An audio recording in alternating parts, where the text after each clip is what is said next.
Pinalulungkot ko po na kayo'y binaha. Hindi naman po natin gusto. Kaya lang nangyayari po yan dahil nandito tayo sa mundo na nandito si Satanas.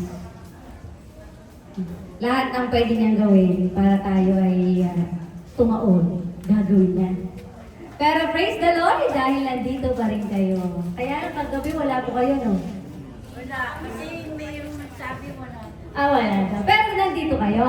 Pupunta sana kayo kung meron. Wow, kahit may baha? Wow, grabe po. Grabe talaga kayo. Alam niyo po na stranded kasi kami doon sa may Deca Mall. Baha dito, baha dito, baha. Kaya kinancel po. Dahil nag-aalala din kami sa inyo, baka kayo din binaha. Pero po rin ang Panginoon dahil nandito pa rin kayo. Buhay pa rin tayo. Masaya pa rin kayo. Diba? Sino malungkot po? Nanay, bakit? Nabasa kayo sa ulan, pero nakaligo na kayo. Hindi pa din. Mamaya ko maliligo na kayo. Maliligo na po pagkatapos. Okay, ngayon po ay mag-start na ulit tayo sa ating new start. Naalala niyo pa rin po ba ang new start? Okay, N is for nutrition, E, exercise, water, sunlight. Yan. Ang sunod po ay letter T, tsaka A. Yan po ngayong gabi. T, A. Tambo.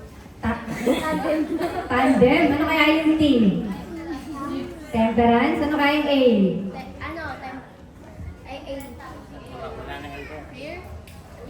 Okay, mag-review po muna tayo. Nutrition. Ano ang pinag-aralan natin sa nutrition? Ano ang dapat natin kainin? Okay, magtatanong po ulit ako. Sino po ang nakakain ng 5 gulay? 5 gulay kanina? Isa lang, nanay. Bakit? 5 prutas. Sino po? Wala. Kailangan 5 prutas, 5 gulay araw-araw para iwas sakit. Iwas cancer. Walang pambili. Ayun lang. Next.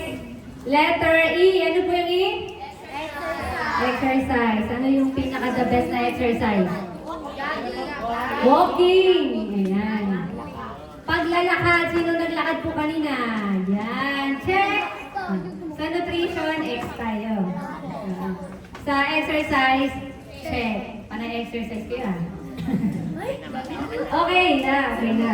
So, health is wealth. Ayan. Ang kalusugan ay kayamanan dahil kung walang kalusugan, paano maghahanap ng trabaho o pera? Ayan.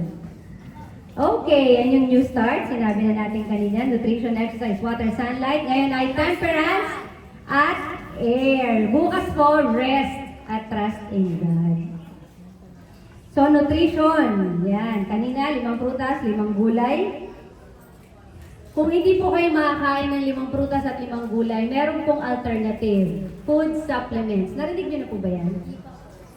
Yung food supplements, medicine siya, pero prutas at gulay yan na dinurog-durog. Inilagay sa capsule. Kapag hindi ka makakain ng prutas at gulay, supplements. Para at least, maging healthy pa rin yung katawan mo. Okay? Exercise. Gamot saan? Sa sipon. Sino pong may sipon ngayon? Ayan, exercise. Ubo. Kasikipan ng utak. Pamamaga ng atay, bato at baga at iba pang sakit. Ang solusyon ay exercise. Okay, water. Ang tubig ay naglilinis ng katawan. At nagpapagana ng mga organs natin. Kaya kung walang tubig, mapupwersa po ang katawan natin. Kung tayo ay nagtatrabaho, tayo ay umiihi, nagpupupo, tapos hindi tayo umiinom ng tubig, kawawa po yung katawan natin. Okay? Ano ang dapat inumin? 1 to 3 years old, 4 cups. 4 to 8, 5. 9 to 13, 7 to 8 cups. 19 pataas, 13 cups, mga lalaki. 19 pataas, mga babae, 9 cups. 10 cups sa buntis at sa nagpapasuso. Tanong, sino pong nakainom ng maraming tubig kanina? Yan. Yung hindi po. Wala na tayong kayamanan. Kapag di kayo umiinom ng tubig, libre na nga ata ang tubig eh. Or kung mineral, mura lang naman. Laki-laki na po natin kung wala tayong pambili ng food supplements. Kung wala tayong exercise, di ba? O, sunlight. Sino po ang nagpa-araw kanina?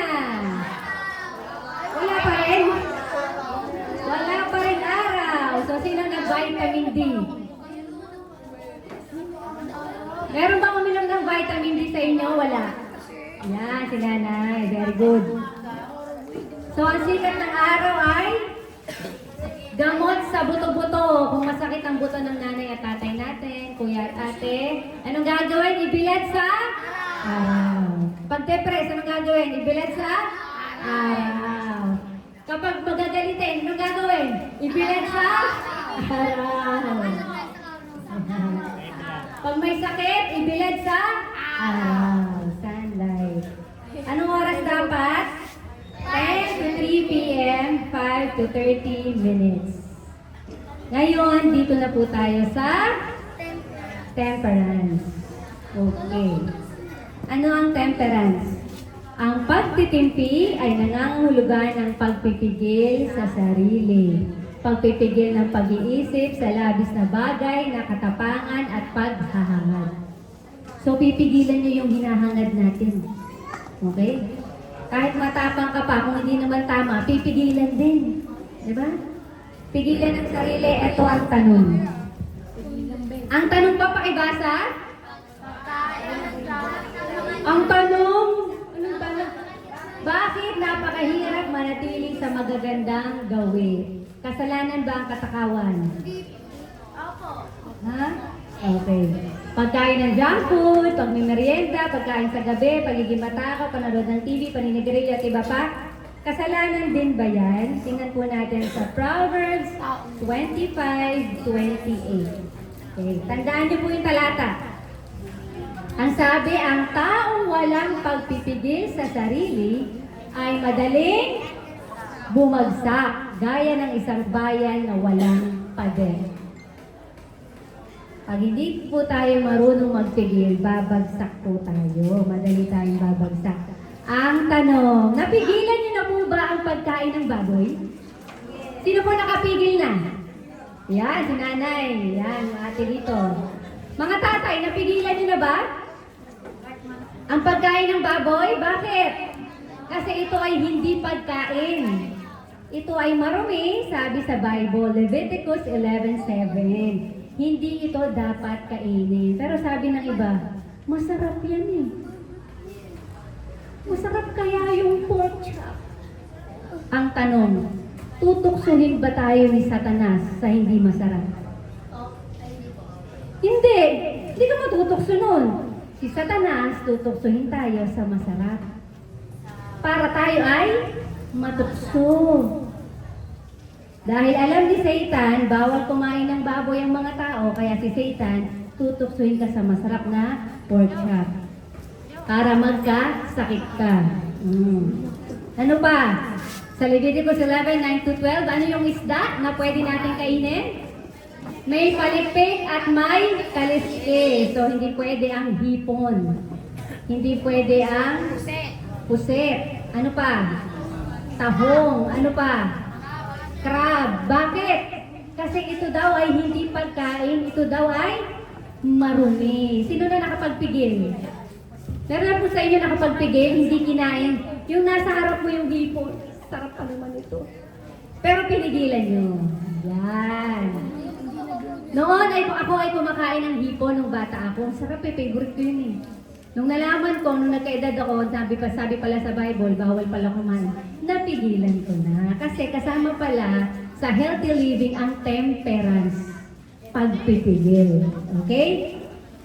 Ngayon, ang Seventh-day Adventist, kami po ay merong tinatawag na SAD-free movement. Yan. Ano yan?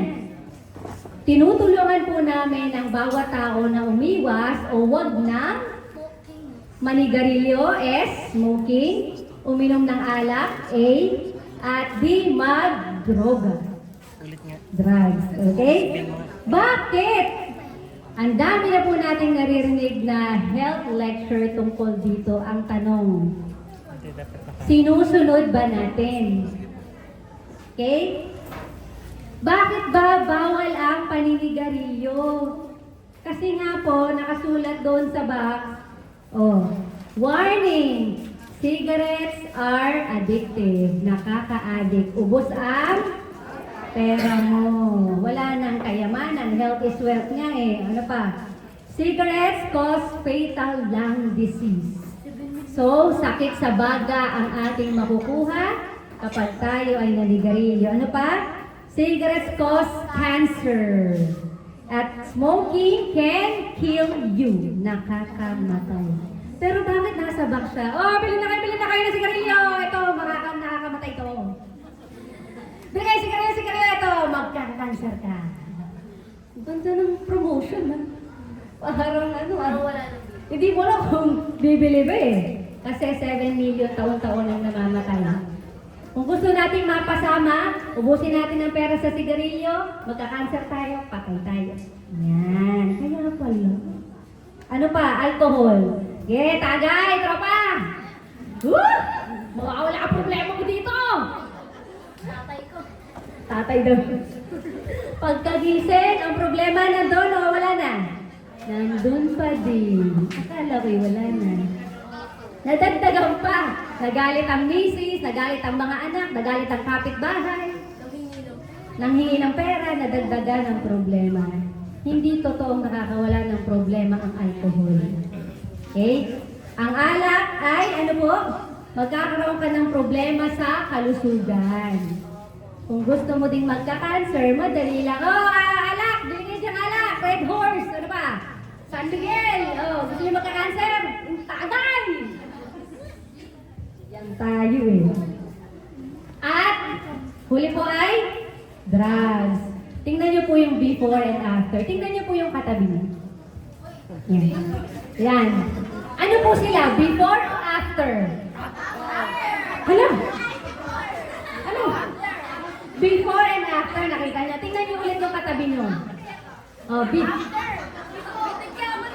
Sabi ko na, meron dito nga after eh. Wala nang husgahan dito ha. Wala nang husgahan. Okay. Before and after, ganyan ang nagiging itsura ng addict. Nagiging zombie. Ayan. Ito pa Ganda ba? Maganda ba? Gwapo ba? Hindi. Dahil ang droga, nakakasira ng katawan. Ano yung mga droga kung alam nyo? Alam nyo yung bato? Ano yung bato? Shabu. Ano yung marijuana? Dahon. Ano yan? Dahon. Ano yan? Anong tawag yan? Songke. Songke. Songke. Alam niyo mga bata kayo Ginagalit niyo ako eh. Sabi ng masama eh. So gusto niyang masira ang katawan niya, tara, shabu tayo. Tara.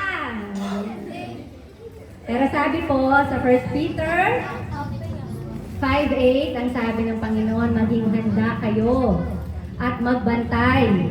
Ang dyablo, ang kaaway ninyo ay parang leyong umaatungal at aali-aligid na naghahanap ng masisila. Huwag kayong matatakot sa Kanya at magpakatatag kayo sa inyong pananampalataya sa Diyos. Si Satan, bubulong yan, tara, sigarilyo tayo. Masarap yun. Yung usok mo, papasok sa katawan natin para magkasakit tayo. Alcohol, droga. Diba? Tutuksuhin kayo eh. Lalo na dito po sa Tondo. Sikat na sikat yan. Diba? Tara, makipag-away tayo dyan. Magbatuhan tayo ng bote. Makipagsaksakan tayo. Diba? Kaya ang sabi po, mag-ingat po tayo. Maging handa po tayo. Kaya kasama natin ang Panginoon. Ngayon, letter A ay? Air. Take a deep breath. Inhale. Exhale. Ha! Takpan ang ilong. Okay, isa pa. Inhale. Exhale. Okay. Kailangan po natin humihinga ng tama. Okay? Bakit? Alam niyo ba na air is wealth. Kayamanan din ang hangin. Binibili po yan sa ospital. Kung kayo po ay mas mapalad kayo na meron kayong fresh air, nakakatipid po kayo ng 78 million per year. Milyonaryo at milyonarya na kayo kung meron kayong fresh air. Ang tanong, kamusta po ang Tondo?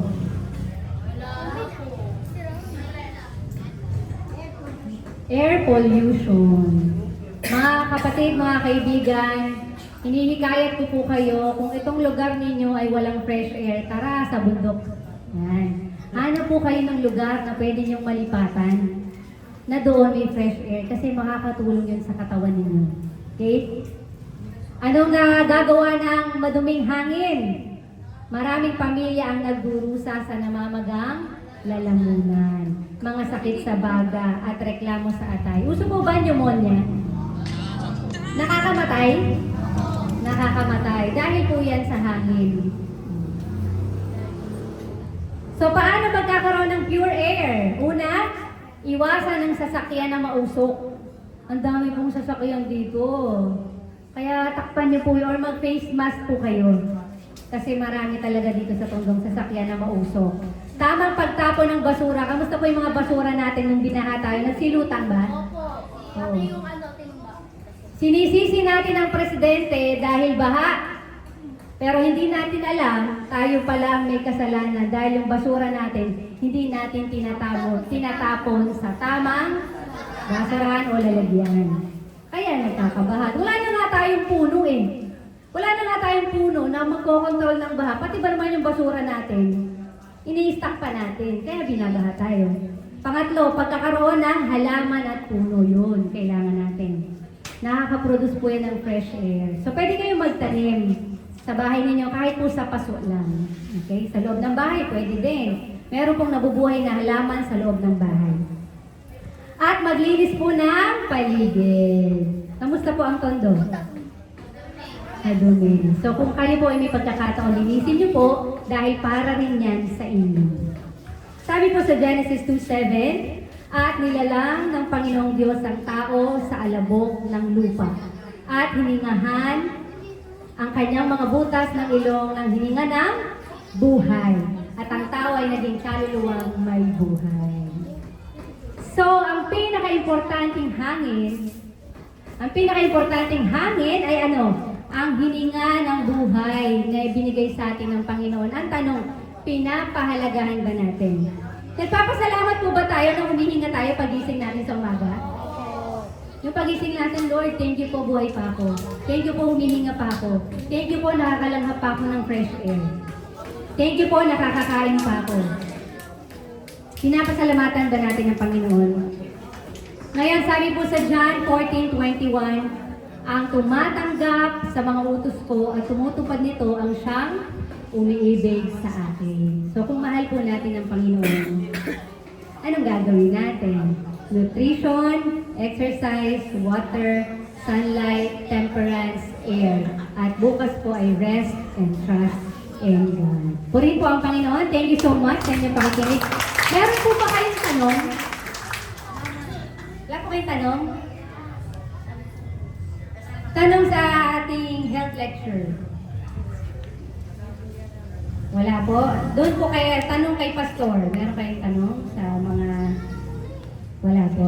Okay, ngayon po ay aawit po ang dalawang mong anak.